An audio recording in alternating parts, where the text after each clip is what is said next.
What's up, everyone? We're back. Welcome to Doctorly Unhinged. I'm Dr. Maxfield. And I'm Dr. Shah, and we are back for an exciting episode, the most exciting episode ever, where we're going to be going over some of the hottest things in the skincare industry today. So first off, we're going to be, of course, doing our life update, product of the day. I actually have one that's interesting. You may have actually talked about it before as a product of the day, but I didn't think I knew which product you were talking about exactly. And this may be the product, so tell me if it was or not. And then we're going to be talking about why people don't have sympathy for beauty addicts. Basically, people who continue to pursue these really face-altering cosmetic procedures that make them look unlike themselves. And for some reason, nobody stops them. But also at the same time, everybody criticizes them from afar. And why don't we have sympathy for these people? We're going to be talking a little bit about that and about perception shift that occurs with continued cosmetic procedures. We're also going to be talking about the 8 skincare trends that no dermatologist would ever endorse, according to Huffington Post. Dr. Maxfield and I are going to be weighing in on whether or not we agree with this article. We're going to be talking about Egypt's now malaria-free. And finally, how L'Oreal plans to recruit new Gen Z consumers with falling shares. Let's get into it. Life updates. So first off, the response last week on our video was awesome. Just everyone congratulating Dr. Shah on his new daughter. I mean, that's just wild. It's just so, I don't know, it makes you feel kind of warm and happy inside to see that kind of reception when one of us goes through a major life change like that. So that was wonderful. Also, the debate was fun. Do let us know the topic for the next one. That is definitely one of our favorite things to do, probably, is actually kind of debate each other. We've had very, very, very long discussions on a lot of topics over the years. Mostly politics, though. So, well, yeah. So we'll probably stay out of that. But let us know topics somewhat on point that you want us to talk about and get to the heart of the matter. But for me, I got back from New York a couple days ago or yesterday, I don't even know, and that was good. A really quick trip. I kind of like these little trips a little more than I used to. I'm not sure why, but just quick in and out, get a little change of pace. Enjoyed some time there with L'Oreal, actually doing something with them on just coincidentally. And now I'm back. Nothing big in my world today. Yeah. Well, New York, I think you haven't been traveling as much lately, so maybe you're appreciating it a little bit more. There was a period where I know you were really taking the brunt of it. So it sounds like you've recovered it, and now you're kind of back to enjoying those little getaways. Yeah, it's true. What's new with you? No, obviously, our daughter has taken over my life. It's a beautiful thing. I think trying to figure out how to navigate this world is really interesting. It's actually a massive learning experience. You are reading a lot. You're taking advice from a lot of people. You're watching a lot of YouTube videos. YouTube's amazing for all things educational.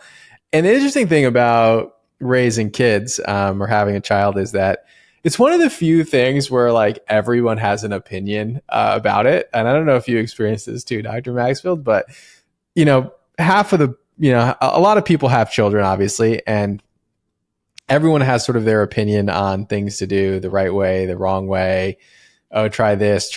And it is sort of interesting because there's very few parts of life where I feel like people will weigh in so much on different things. And so it's trying to navigate all that advice, like, because a lot of the advice is conflicting advice. And then a lot of the advice comes from like blogs, right? They're not like credible sources a lot of times. You're trying to navigate this like minefield of like, how do you settle a baby? Like, how do you properly burp a baby? Like, what's the best diapers? Like all these kinds of things, right? And you're just trying to navigate that world. I will say though, that eventually I'm going to have to weigh in on some of the skincare choices that I've made, from which diaper rash cream to which baby moisturizer, because I have spent a lot of time in the skincare aisles reading ingredients, testing products for babies specifically, which I hadn't in the past actually looked at really at all. So I think we're going to have to cover some content there. But no, it's really truly been a beautiful thing. Just she like makes eye contact now, which is like super cute. And yeah, she's just amazing. So now all is well in that aspect. We just launched, speaking of my other baby, we just launched Remedy International shipping. So we have a large international audience, and probably the number one comment we got when launching Remedy almost 8 months ago now was, when is this going to be available in other countries? So now we have unlocked international shipping. You should be able to navigate to your country and see what the pricing and shipping will be. And so that is done by like a third party that kind of collects the duties, taxes, et cetera, so that, you know, we cover any issues there. And so let me know what your experience is with that if you're shopping internationally. And I hope that, you know, it's now available to more people to have better skin. And then on the script front, Dr. Maxfield, I think you're working on a big reformat, right? Yes. So we are almost a week out. And by the time you hear this, it's going to be the week of. So we're going to make actually a true video about this and what we've done. But to be honest, we have probably heard everything that you have put forward. That we saw a lot of little things that we wanted to tighten up and fix. And I think just like everything we touch, we want it to be exceptional, seamless, and just the highest quality from front to back. And so with this, before we tried to scale it at all, we really wanted to clean up everything. So there are going to be 100 little changes that you'll never see, 100 of them. And there are going to be some front-facing changes that are going to make your life easier, like keep the quality up. And also we'll have some new products and reformulations based off of your feedback. And I'm really excited to put all of our weight behind this because, again, there is no ceiling with this. And cannot wait to just delve into this further. But tentatively, we're looking at October 31st, Halloween, kind of like hard launch. And I just can't wait to show everybody what is coming out and just make this like a dynamic, growing thing with all of you. Yeah, I mean, it's a complete replatforming of the tretinoin will be the same. So if you've already purchased it, it's not like there's any changes there, but just completely replatforming it so that it's easier to use. It's a better customer experience, better shopping experience, easy way to change your subscription length, et cetera, et cetera. So I think it's going to be a lot. And it's going to get better and better and better and better with time. So I'm super excited for that relaunch. And of course, it might be available at the date of this launch. So stay tuned for that. Lots of exciting things coming from the Doctorly universe. What's your product of the day? The product of the day. Let me go get it. Everyone, here's some dead air. All right, I will go into my product of the day.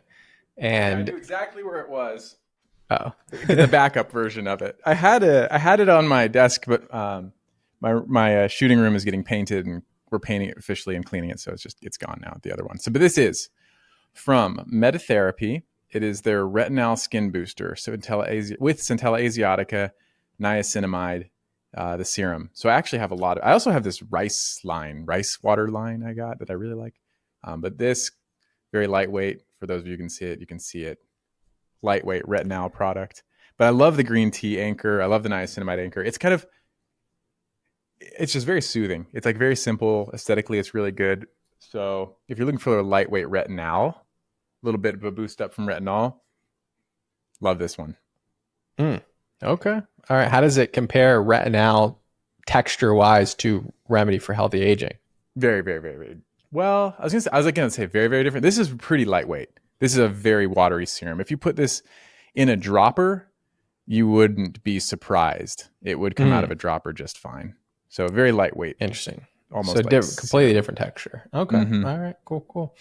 I will have to try it. Actually, they sent me some stuff too, so I have to look at their stuff. I have not had a chance yet to look at their stuff.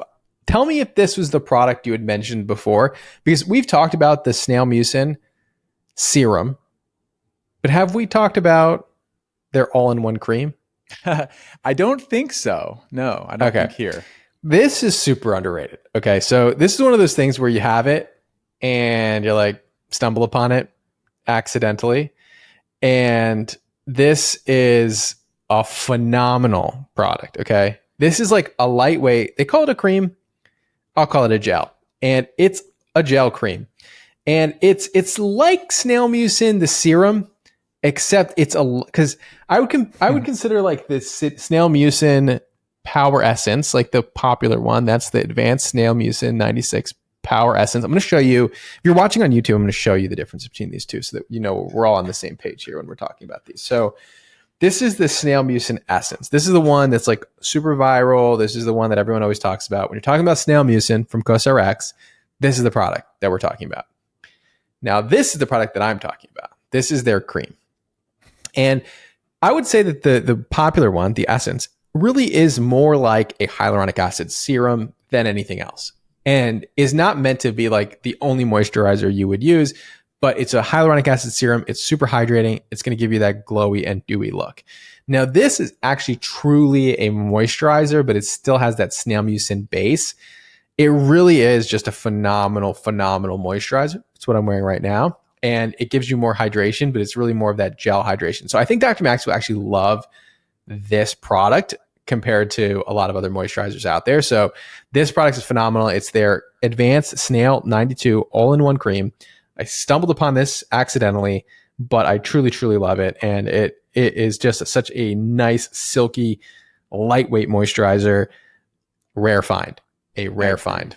It's, you know what it's really good for is that irritated skin barrier. Like when your skin barrier is damaged, especially from retinoid dermatitis, I think that all-in-one cream is a hero. I've like made a little video of like Korean and Western pairs products. Maybe it'll be out by the time We should do a best of CosRX because they got some like really, really phenomenal stuff, and then they have some real questionable things. I think we were going to do that when I was with you last time, but we didn't have enough products. It was like on our list. Okay. We'll have to do it. They have some cool stuff. They have some really cool stuff, actually. CosRX is a pretty innovative brand, honestly. Mm-hmm. So we have to talk about them in totality at some point. Let's talk about this next topic because it's something that I've thought quite a bit about. And it's basically, I think this is based on like a horror movie, this article. It's based on a movie called The Substance. But basically, the premise of this entire article, which is coming from Dazed Digital, and the title of this article is "Why Don't We Have Any Sympathy for Beauty Addicts?" The pressure to look perfect is stronger than ever, with many feeling like cosmetic work is their only option. But when the work is deemed unsuccessful, the online response can be cruel, which I actually agree to be true. Mm-hmm. And I want to talk about this concept of sort of chasing beauty in a lot of ways. Who I see this happening a lot in, and what that ends up causing, and then why do people end up in this situation where you look at a celebrity, for example, and maybe they were a very popular celebrity 30, 40 years ago. You see a picture of them, or even 20 years ago, or even sometimes 10 years ago, and you see a picture of them and they don't even look like themselves anymore. Like they don't even look like themselves anymore. And you think to themselves, like, this person got like some really bad work. And is it because they saw a bad plastic surgeon or a bad dermatologist? Or is there something else going on here that's causing people to start to look very abnormal with repeated cosmetic injections? And I think this look is what scares a lot of people into not wanting to get cosmetic procedures because they think I'm going to look like one of these distorted people. So the question is, how do we get there? Why does society make us get there? And have you noticed this yourself? Yeah, well, I think the why is kind of twofold. So I actually think fillers are to blame for a lot of this, specifically fillers. I am becoming less and less in favor of fillers, especially for young individuals. I may take a hard stance and say that almost no 20-year-old should get fillers. I'm really starting to feel very strongly about this. Because what happens with fillers is as we age, we do lose volume. And that is a major portion of what creates an aged appearance with our face. And so what happens is I think we see people getting fillers, but what happens to them after they get fillers is they chase that effect. So let's say you lose bones in your cheek and you're trying to replace that volume. And then the next time you get it, you don't really try to get back to a neutral place. What I see people do in real life is they want to appreciate a new level of plumping or a new level of volumizing that's appreciable to them. Because if you just get like the same amount, it may not be noticeable and it may not feel meaningful. And so I think people get on the slippery slope, again, especially with fillers and maybe even facelifts, but where they keep trying to see a little bit of something different in the mirror with each procedure they get. And then they end up 10 times, like, whatever amount of sessions down the road, way, way, way far away from their starting point. And also way far away from what they were probably initially trying to capture. But then the second thing is too, I don't think we're at a place even still where we can really accurately compensate for a lot of changes in the aging face. We can try to replace some of the things. We can try to modify some structures or even the skin to make it look younger, but we're still not at a place where we can do it perfectly. Like even I am mid 30s ish. Let's still say mid. I'm not going with upper 30s. You, if I'm trying to recreate the look in my 20s, it's very difficult. It's a lot of subtlety, and I don't think a procedure could quite match it. And so, because we don't get a perfect result when we do a procedure or treatment, I think we're always still kind of trying to chase that result, and you end up again far from where you started. Yeah. You know, I think everything that you're saying is definitely true. And there are certain procedures that are more responsible for this than other procedures. And I agree that if you get laser done, generally it's not going to distort your appearance to the point where Mm-hmm. someone's going to say, hey, this person looks off. It generally is filler, implants, facelifts, things like that are really changing the way that people look. But there's something called perception drift. I don't know if you've heard this term before, Dr. Maxfield, have you? Mm-mm. But now that Perception you say it, drift, it kind of sounds like makes sense. it makes sense. Like basically where like with each repeated cosmetic injection, you basically lose sight of like reality, essentially. It's kind of like when you either lose a lot of weight or you gain a lot of weight, you kind of see yourself. You don't notice the changes maybe as much as if you were to look at images of yourself, or somebody would see you and they haven't seen you in a long time. You start to focus on things, right? Where you're like, oh, you get something done and then you want to get more done as a result of that because you start to notice other things, and then you get further and further away from reality, which with each repeated injection. They call this perception drift. And there are things that people are chasing.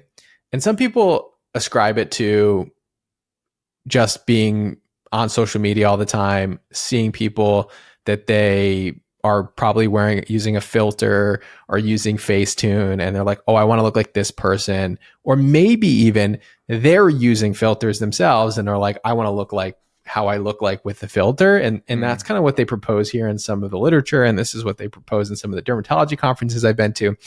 I actually think it's something a little bit different than that. And where I see this perception drift happening, this concept of getting like continuously chasing this unachievable goal of beauty, there are of course outliers of body dysmorphia where somebody comes in and they say, hey, I want to look like Kim Kardashian, right? And but I would actually consider that to be the outlier. I think the person this happens to most is somebody like a celebrity, right? Who a lot of times is valued by the world for their beauty. Okay. And as a result, they derive a lot of their value from the world based on the way that they look. And they're always told since they were a teenager to when they're in their 20s and their 30s, oh my God, you're so beautiful. You're so handsome.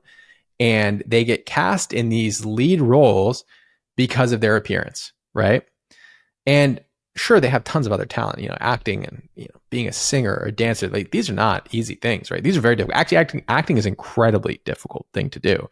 So they have obviously other skills, but I think that they perceive that the world thinks, hey, my value is derived from being very good looking. And it's not just celebrities, but I also see it in patients who, maybe when they were younger, they were considered like the person who was the most attractive person in their friend group or in their family. And everyone told them like, you're beautiful, you're handsome. And then they get older, right? And time is not kind to all of us. And they start to chase what they used to look like. And they start to chase that self-verification, not self-verification, that those compliments that they used to get from the world, and I see it a lot of times in patients who come in and they say, hey, they show me like a picture of when they were younger, and they say it with like, oh, like I used to be so beautiful, and people used to tell me all the time how beautiful I was, and I just want to look like this again. And I empathize with it for sure. And I in this article they say people don't really feel bad for people like this. And I think the world is generally cruel to them because they don't know. But like when you come to see a doctor, I think they understand like how we get in these situations. But I see this happening, and and I have empathy for this.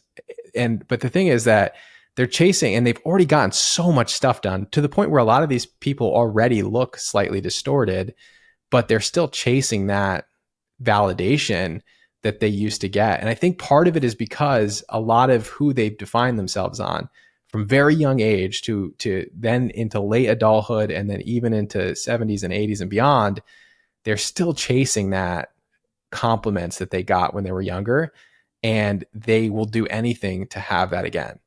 And I think that's sort of the danger from a young age of like investing so much in just one facet of your life, right? Like, because then you're not able to derive value in other things. And that could be anything, but I see it a lot in beauty. And I think that's where I see more distortion than in any other space is people that are coming from that angle. I don't know if you've ever even have any clue what I'm talking about.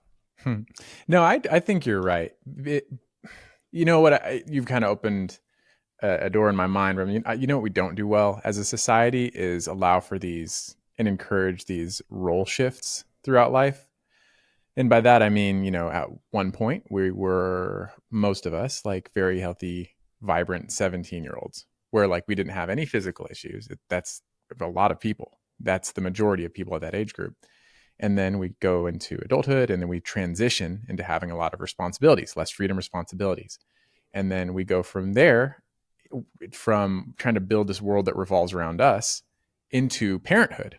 And then all of a sudden, the spotlight is kind of off of you, and your world actually becomes less about you. And then from there, your kids grow up, and you often transition out of your primary role in your workplace. Your physical appearance changes, and then you may even have grandkids. And then the world is like your whole role within not only your workspace or your interactions with people on a daily basis, but even within your family unit changes significantly.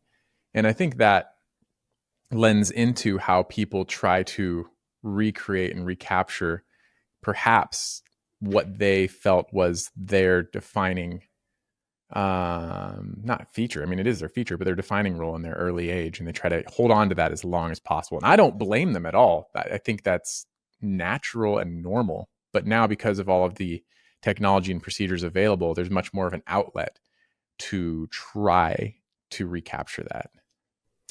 Yeah, and I actually think what you described is the healthy way, not to make this like a healthy aging thing, but the healthy way of the different stages of life that each of us are going to face. And I think at each stage of your life, you need to derive value from other things. And it can't be like what you derived value from when you were younger. And this could even be simply, I think I kind of went on like a long blurb here about this, but what I would say the best sort of example that I think everyone can relate to is somebody who was really popular in high school that can't let go of the fact that they were popular in high school, and they sort of live as if they were still in high school. But then you got to go to college, and you have to figure out how to drive value in college. And then you have to figure out after college, how do I drive value in the workplace? And then how do I drive value in my family? And how do I drive value in, philanthropy or whatever stage of life that you're in? Like, you need to stop looking so much towards the past and look forward towards the future. And of course, like taking care of your appearance and doing these procedures, which Dr. Maxfield and I both do procedures and do skincare and care about the way that we look.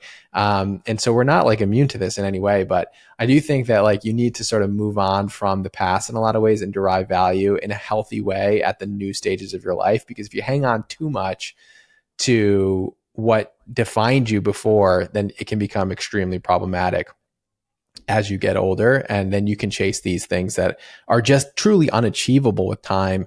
And you start to distort the way that you look. You start to really have that perception shift more than most people that I see. There's definitely outliers, but to me, it's the person who had that like, high school cool kid phenomenon that they want to continue forever and ever and ever. And it's kind of heartbreaking to watch. And I think it's because they didn't get enough encouragement in other things that they were probably good at or great at. And so it just constantly got reinforced until eventually it stopped getting reinforced. And then you look around you and they're like, where else did I derive value from? And so I think the healthy thing is to at each stage try to reevaluate where you can derive value from, so that you're not hanging on to one thing and develop multiple parts of your life, so that it's not just one thing that you're hanging on to that's fleeting. And so I think what you described is healthy, and that's how most people should look at life at each stage. Yeah, I don't know. I kind of like the deep philosophical route we took with this. I'm kind of liking this conversation. But we are in a weird place where we do try to help encourage people to like fight the signs of aging, but at the same time be okay with it. It's like a very weird balance that we try to walk a fine line with. But we always say like age is a blessing, time is a blessing. We're fortunate to have it, to those of us who do. And I completely understand. So my thing is, I always say there's something youthful, eternal, and timeless about each of us. And when we look in the mirror, we want to recapture that. We want to see something reflecting back at us that we know lives on inside of us. And so that's my like next level thought with all of this is, even if you take the vanity aside, even if you take the external factors aside, I think there's something intrinsic to us that wants to recapture what is like an eternal youth. And so I think it is reasonable to chase that. I think it needs a lot more guidance and handholding, and people who are going through it and perhaps dramatically, I think they need a lot more grace and hopefully a lot more understanding. Now, are you going to get that online? Probably not. Online sucks. Like, people are horrible people. The worst of human nature seems to come out online due to anonymity. But I think, and I would encourage everyone to be graceful to each other, especially especially celebrities. I would say I think it's weird how people treat them as inhuman, and all of a sudden you got like a free pass to layer on judgment because they're in the spotlight. I think that's another characteristic of human nature that is quite flawed and a very unfortunate. Yeah, it's brutal how people treat celebrities online as if they're not real people, and of course they're in the public light, and so you kind of assume that that is par for the course.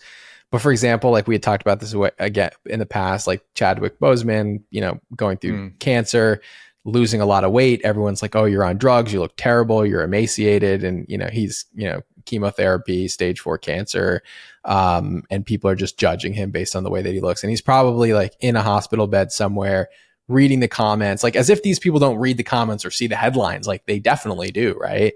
And just feeling horrible, right, about themselves, right? The way that people say these things online. So, I think part of it is that, like, for celebrities, it's brutal. I think even just for anybody, like people in Facebook comments, like for somebody who's not even really a public figure, like they might have an open public account, but they're not like a public figure, and they post a picture of themselves and just get criticized based on the way they look. They become like a meme online, right? So people are horrible online. I think that's like another problem that is definitely worth addressing. But I think this perception shift and like this article, that this concept of like, why don't we have sympathy for beauty addicts? And I guess like my point of all this is that we should.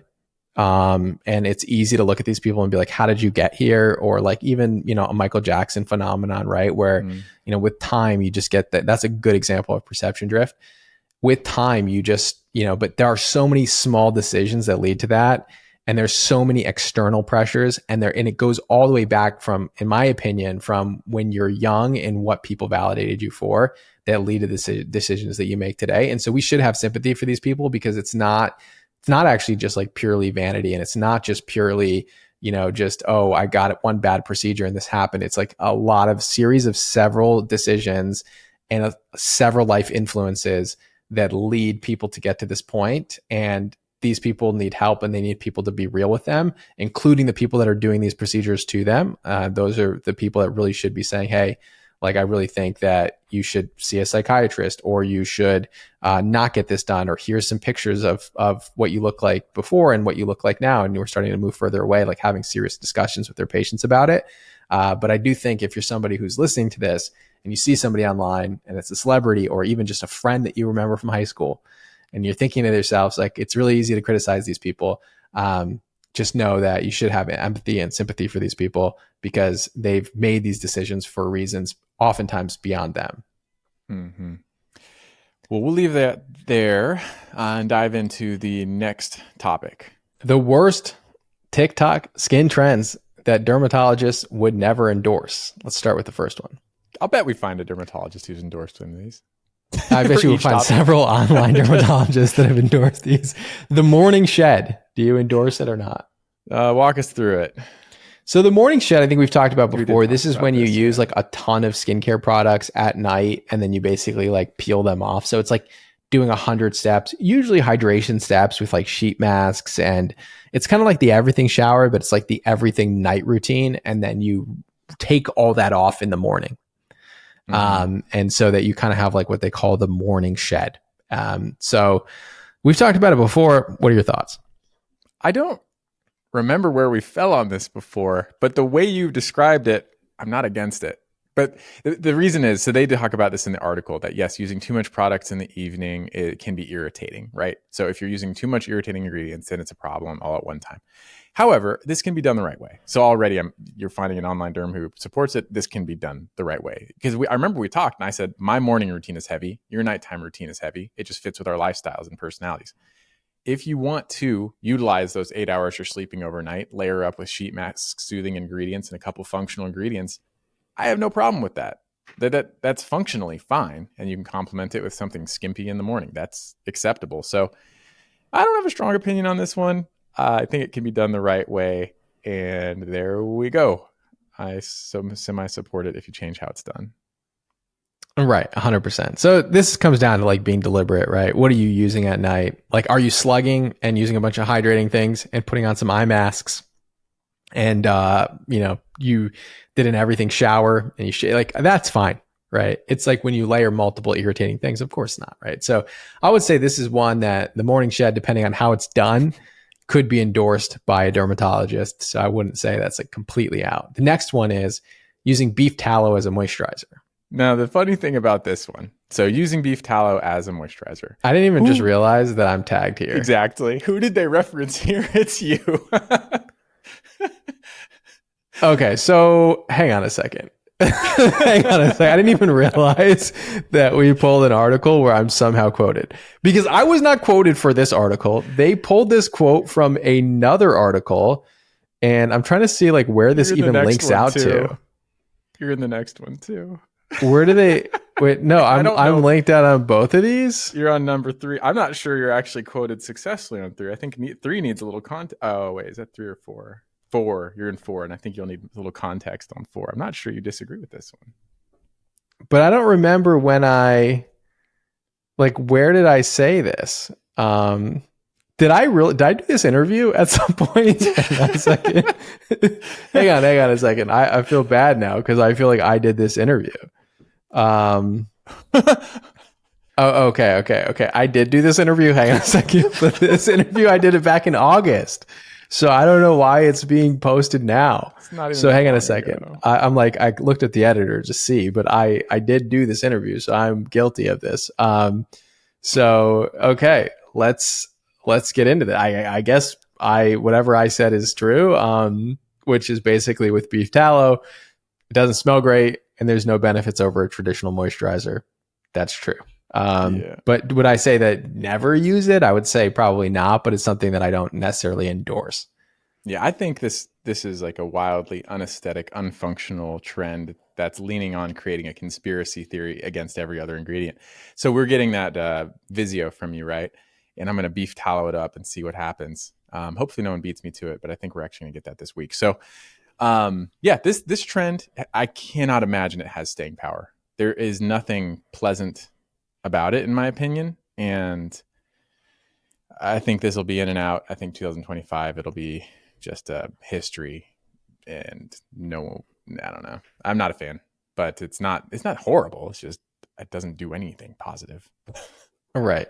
And I'm sure that there's some blend of, different fats that could be good for the skin. Like we've said in the past, or I don't know if we've said this before, but there used to be derms that would say you put Crisco on your skin. It's got a nice blend of different triglycerides or whatever. So using different fats and animal fats on the skin probably has some moisturizing benefits from the lipids, but there are things that smell better, are properly preserved, because we don't know necessarily what's in these different animal fats. and are generally just going to be more consistent over time. So not something I'm going and reaching for, especially when there's so many good moisturizers out there that Mm-hmm. we've highlighted many, many times. And it's not like it's that much cheaper than anything else, unless you like live on a farm and make your own beef tallow. I would say avoid it, and also not vegan for those of you who are interested. The Word. next topic is wearing rubber bands on the ears for lymphatic drainage, which they didn't ask me these questions. So I would say no. It probably doesn't do much for you. What are your thoughts? I agree as well. Ears are kind of fragile. I don't know if you remember Dr. Bermudez. So Dr. Bermudez is my training physician for my Mohs fellowship. So he's a surgeon, and his ears have, he swears, I haven't known him for decades, but he swears his cartilage has collapsed at the top of his ears for wearing masks for so long.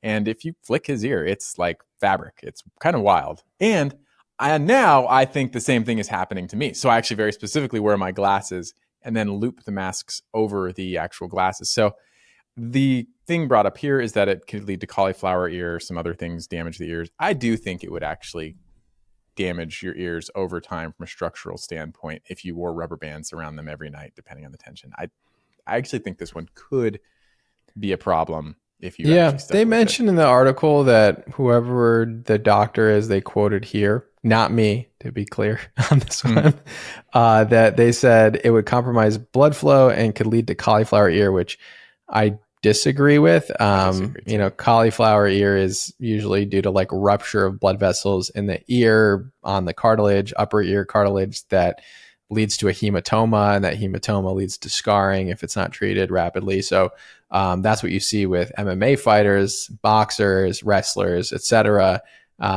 This is not going to cause that, but like you said, it could cause damage to the cartilage due to compromised blood supply to the ear. Could change the shape of your ears, and is probably not going to help all that much with lymphatic drainage anyway. So this is something that I personally would not recommend. And yeah, I do think it could probably make a difference. On a side note, probably something we don't talk enough about is just how environmental changes, things that you do, things that you wear can affect your skin. Probably one of the best examples of this is people that have darker elbows and knees. And we know this oftentimes is due to friction. That friction leads to thickening of the skin. That thickening of the skin can appear as hyperpigmented because it's thicker when it's really not hyperpigmented. And so that's kind of like a frictional change to the skin. So basically stress on the skin causing changes to the skin by making it thicker, similar to calluses on the hand. When you lift weights, like you develop calluses on the hand as your skin tries to adapt to the increased friction. It tries to create protective layers. It's actually phenomenal what your skin can do, right? But also interestingly is that we see this phenomenon happening in people who wear glasses on their ears and on their nose, where they'll actually develop thickened skin in those areas from, or thickened or even like damaged skin in those areas from either loss of blood flow. So basically like pressure ulcerations from your glasses, or even thickened skin in these areas from your glasses. So, and we see this also on the ears, something we never talk about, right? On the corner of the ears, where you get that chondrodermatitis, the inflammation, painfulness on the ear from sleeping on your pillow, even, and that is due to decreased blood flow to the cartilage from sleeping on the side of your head. So these things can definitely occur, and we probably don't talk enough about them. Yeah, I like it. Ear video coming soon. Probably not, but we've all got ears. Might as well talk about them. The next one is ice rolling. This ice rolling. I'm going to get away from a mic. Great in theory, but potentially dangerous in real life. The experts swear by its reducing puffiness, but you should definitely exercise caution. And this is where you're quoted. So maybe I thought that was from you. And I was like, strong statement from Dr. Shaw on ice rollers. But basically he says, and my voice is not too different from yours. I'm going to try to do like a Dr. Shaw voice, but it's not that different. So if you leave ice on one spot too long, he says, you could get a thermal injury. So yeah, it's not something that I'm used to or using in my daily routine. ice rollers, or even just dunking your face in ice water in the morning could give you a jolt and help with puffiness by constricting blood vessels, but there's not going to be any long-term benefits to putting ice on the face. So Dr. Pretty Shaw, accurate. It's pretty that does accurate. sound like you, yeah.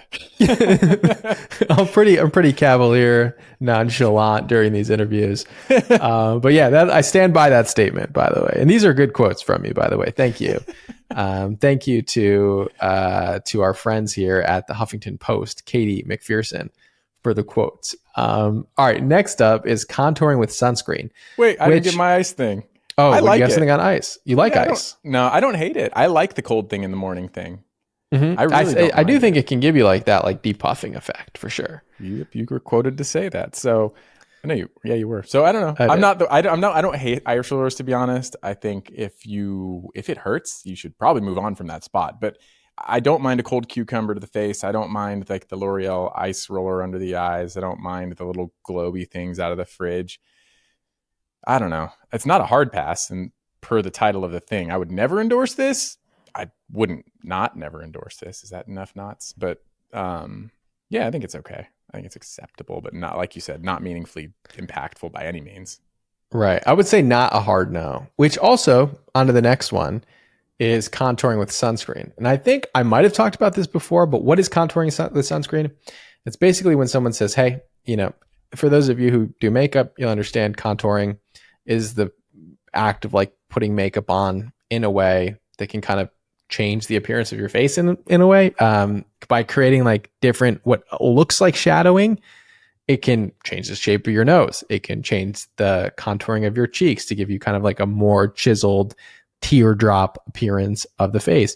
And so what TikTokers have done is say, well, I can create that same contouring effect that I would with makeup by highlighting certain parts of my face with a tan.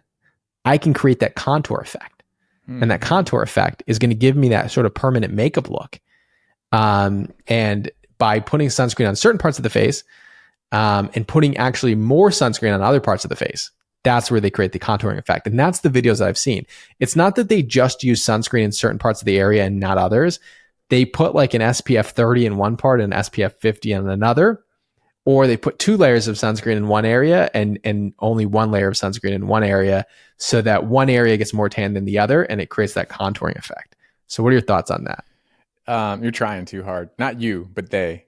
Because the other way to do the sunscreen contouring is you just use like different shades of sunscreen to contour, kind of like you would makeup. And I think that's fine.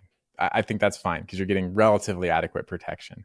This, I agree, this is harmful. This is not providing adequate protection. And if you're getting disproportionate tanning in one area, that's damage. If you're getting burning in another area, then you've certainly gone wrong. So I do not accept this I do not endorse this, contouring with sunscreen, but you could, however, contour with makeup or tinted sunscreens and shades of that. And that I would fully support. Or I'll take it one step further, which they mention here, which you can do the fake tan contour trend. Meaning that you use fake tanner to permanently create a contour. Not permanently, but as long as the fake tanner is attached to the epidermis, you could have a contour. And I don't know if you've ever seen any of these videos, but if you've seen a makeup artist, dude, contouring, Dr. Max. Oh, I have. I love those videos. You will be stunned what these artists. And you know what? Truly artists. I will call them artists. Oh, I agree. Those who work at Subway, I had some friends that used to work at Subway. They call them sandwich artists. But I truly would call these people makeup artists, those who do the contouring. I agree. I would, and also, I don't know if we talked about this podcast, but any kind of random thought ends up here. We at the office will be offering sun or spray tans at our dermatology office. Officially, we're getting a couple of people licensed. We're getting the booth set up. It only makes sense to me, because we are going to offer a safe alternative to tanning for people wanting to be tanned for the summer. I'm actually kind of proud that we committed to this idea. And I mean, it was obviously me who was like, okay, we have to do this, but this is asinine. I can't believe this. You're going to have a fake tanning. You're going to have a spray tan booth at the office. Yes. That's good marketing, I'll argue. It just only makes sense. I'm going to keep people out of the sun. I'm saving life, saving skin. And what I would do. What would you do? Is offer it for free to patients. You're like, that's a terrible business idea. Yeah, that's terrible. It's an alternative to getting tan and you're going to encourage your patients, I would do it like this. How about this? Okay. Okay. Hear me out. Hear me out. This is a good idea. This is a good business idea, even. Okay. You Okay. heard it here first. Dr. Lee Unhinged. Good business idea and good for your patients. If you buy sunscreen from the office, you get a free fake tanning session. Thoughts? I have to look into the cost of product for the spray tan, to be honest. I don't know like if we even mark up our skincare. So yeah, I don't know. I'm not at all opposed to it, to be honest. I do think it's just a fun thing, like that your dermatologist offers a spray tan. I just love that like idea. It's like paradoxical, but then if you think about it a little longer, you're like, oh yeah, that makes perfect sense. So sure, maybe if you buy a sunscreen or do something, we'll come up with a bundle. We'll come up with a fun bundle to give away these spray tans. It'll happen for sure. I love it. All right, giving away the spray tans. No, this is genius. All right, let's see what else do we have here on this list. I lost the article. BB glow treatments with microneedling. This is potentially the worst thing I've seen on the internet. I don't know that we've ever talked about it. I don't know if you know what this is, but it's the concept of taking basically foundation and microneedling it into the skin. So basically like tattooing, almost like microblading pigment into the skin to give you like an even complexion. This was popular for a little bit. To me, incredibly dangerous. Incredibly dangerous to do something like this. To take your makeup and try to push it into the skin so that, think about it, like that'd be like creating like almost like a flawless foundation look in a way, but you're like tattooing foundation pigments into your skin, which might not be clean. Your body might react to, and you could get granuloma formation, which are these like little bumps that are like impossible to treat underneath the skin. You could introduce, like I said, infections. Like these are not sterile. It's not like tattoo ink. It's not done in like sterile, clean conditions where they clean the skin before and they do all this stuff like that. Injecting anything into the skin or putting anything underneath the skin that's not meant to be there is extremely dangerous. Yeah, that's I mean, that's the main thing. That's why whenever we talk about microneedling, there's like really only one idea we get behind over the counter. It's the sterile ones with the not reusable heads. And so similarly here, yeah, you're introducing something foreign into the skin where yes, it can be contaminated, have bacteria, but the ingredients itself could be problematic because it was never formulated or made to be in your skin. It was made to be on your skin. So I'm with you. Dangerous. I would not condone this either. I would never endorse this, to borrow their verbiage. 100%. Would not endorse as a dermatologist. Next up is using antibacterial soap as a cleanser. And they talk specifically about the 99-cent bottle of orange dial soap. And they quote me here as well. So let me see what I said. Before I was a dermatologist, that's what I did for a long time. It didn't do anything bad to me, but it's also quite drying. You don't need antibacterial soap for the face in general. Your skin has a microbiome with different organisms on it. You don't really need to be cleansing your skin with all that bacteria, cleansing your skin of all that bacteria, because otherwise you can mess up your microbiome. Newer cleansers are made to cleanse the skin and respect the skin barrier by leaving hydration behind. It's a good answer, I would argue. That's a very good answer. That's my answer for the podcast as well. Any further thoughts, Dr. Maxfield? I guess it's a why. So yeah, like you want to kill bacteria. We talk about it all the time with benzoyl peroxide. It kills bacteria. Pretty non-discriminately, actually, indiscriminately. However, the problem with the antibacterial soaps is that you can become resistant to it, and that's why the FDA. One of the reasons the FDA actually banned, was it triclosan? I think that was the ingredient. Yeah, triclosan got banned. Yep. So it's not something that you need to do. You have other alternatives that actually decrease the risk of bacterial resistance. That's actually what benzoyl peroxide offers and makes your other ingredients more effective. And yeah, this is unnecessary. The dial soap thing, it made me laugh because I remember what was that? The skincare trio thing that was trending for a while. Yeah. And we condemned it. And we didn't know who started it. It just got around and we condemned it. And we made a video for it, launched it on YouTube, Instagram. I put it up on Instagram. And the girl who created it, nicest person in the world. I actually knew who she was because one of my nurses was a huge fan. And my nurse said, when I came to work, she's like, you you roasted her. I'm never talking to you again. I was like, oh no. And then the creator again, she like messaged on the post and she's like, I'm just thankful for your like attention or whatever. And she's like so gracious. And that's one of the reasons we try not to come down on individuals too hard. Yeah, Because I've tried to be very thoughtful about not coming down on individuals too hard. Because I think, a lot of times it's either information that maybe they tried something and it worked really well, right? yeah, That's that's anecdote, real. right? So that's real. So that's valuable. And then there's people who just repeat misinformation that they heard from somebody else, right? So Mm-hmm. a lot of times it's not done with nefarious intent. It's rarely done with nefarious intent. Every now and then it is done with nefarious intent, but I would say those are outliers. So most people that spread misinformation don't do it knowingly. That doesn't mean that you shouldn't try to correct that misinformation. It just means that give them some grace, because a lot Mm-hmm. of times people are just trying to amplify message that they thought was helpful to people, or try to tell people about something that they did that personally helped their skin. And we've talked about it in the past.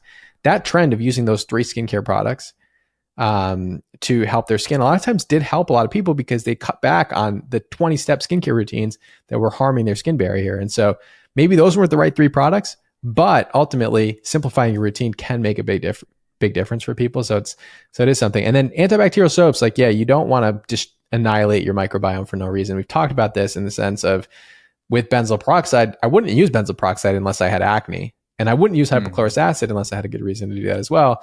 You don't want to disturb something if all is well, right? Like, just like if you take an antibiotic by mouth and all is well in the world before you take that antibiotic, because you took it because you have, whatever, sinus infection, then suddenly now you have terrible diarrhea and you have an infection called C. diff. Now, you had C. diff, but C. diff was in check. It was controlled by the other bacteria in your gut. You just killed that other bacteria, and now C. diff is flourishing, and you have terrible, terrible diarrhea. You're super sick. And so messing up your microbiome, whether it's on the skin or in your gut, can offset a balance that is tough to turn around. So I would say just be thoughtful when you're using antibacterial agents on the face, because it could harm your skin barrier, and then you're worse off than when you started. And the last one here kind of rolls into something we talked about before. And by the way, we're probably going to have to end it after this. We started late and we had a nice long discussion about each topic. So we'll pick up the next topics next time, along with a debate that I'm looking forward to. So DIY injections is number 8. So Botox, it says you can buy online. I didn't realize that you can buy Botox online. You can, I mean, you can buy anything online. Ultimately, you can buy fillers, you can buy Botox. A lot of times they don't come from the US. And you could buy tretinoin without a prescription online, actually, but they're not coming from the US. A lot of times they come from other countries. So there's not only is the risk of doing it yourself when you don't have training doing it, but also there's risk in, like, what on earth is this Botox? You can't buy authentic Botox online, to be clear. Like, you can't buy like Allergan, who's the maker of Botox, is not going to sell you Botox online as a consumer. You could get a neuromodulator online from somebody, but who knows where it came from. And so there's 2 problems with this. There's the buying it online and not knowing what's in it and not knowing if it's authentic. And there has been cases of contaminated Botox that have caused harm in people. We've covered that before. And then there's the harm of doing something at home that you don't know what you're doing or where you're supposed to be injecting it, et cetera. Mm-hmm. So that's one major pitfall for sure. And then this says also more specifically hyaluronic pens with the DIY lip filler. I forgot about those. I haven't tried them, and as much as I like to try things, I'm not going to try that.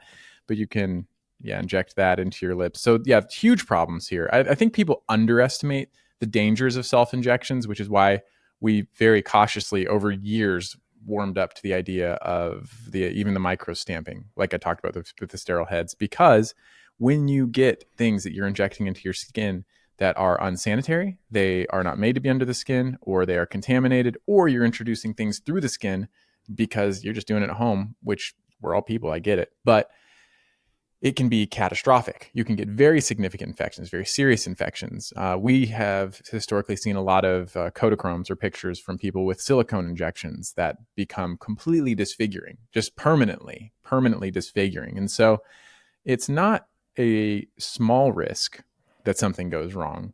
It's a small risk that something goes catastrophic. But for a cosmetic problem, a small catastrophic risk or turning a cosmetic issue into a medical issue is unacceptable. So yeah, DIY home injections. I guess I'm not all out because I do support the micro stamping, but there are so many caveats and reasons why, and there's so many boxes they had to check before I got behind that. But DIY Botox, DIY hyaluronic acid pens, I'm out. 100% agree with you. I think there's so much harm it can cause. I think even when I was in training, I didn't even personally enjoy injecting filler because I knew of all the risks. I think when you don't know the risks, you're a little more cavalier, right? It's like that like Dunning-Kruger effect early on in the curve where you're just like feel invincible. When you really don't know anything at all, you really start to like do anything. But when you start to realize what bad can happen, especially with filler, necrosis, damaging the tissue, blindness, etc., you get very cautious, and then eventually you get very good, and you feel comfortable and confident doing filler. But there's definitely that curve with filler where you almost like to the point where you don't even want to do it because you know that the side effects can be so harmful. So don't do this at home, 100%. Don't inject anything in the face at home that you found online at all, really, truthfully. Because I really just think that you're probably going to end up more harmful than not, and there's rare cases, we've talked about the microinfusion in the past. These are sterile tips. They don't go that deep into the skin. So there's rare instances, but I think as a general rule of thumb, you want to stay away from injecting things in the skin at home. Yeah. All right. Well, thank you all so much for tuning in to Dr. Lee Unhinged. We are going to do another debate next week. And, some people in the comments said I won the last debate, potentially. Few votes for me. So next time we'll see. Let us know what you want us to debate. We saw some suggestions in the last video, so we'll go back and revisit those. But if you have any ideas what topic you want to debate, like truly controversial skincare topics, we are down to debate them. So pick the most controversial thing that you can think of, and him and I will debate each other on it. And you will hear opinions from both sides, and you decide who the winner is. So we'll see you all next week. We'll see y'all next time.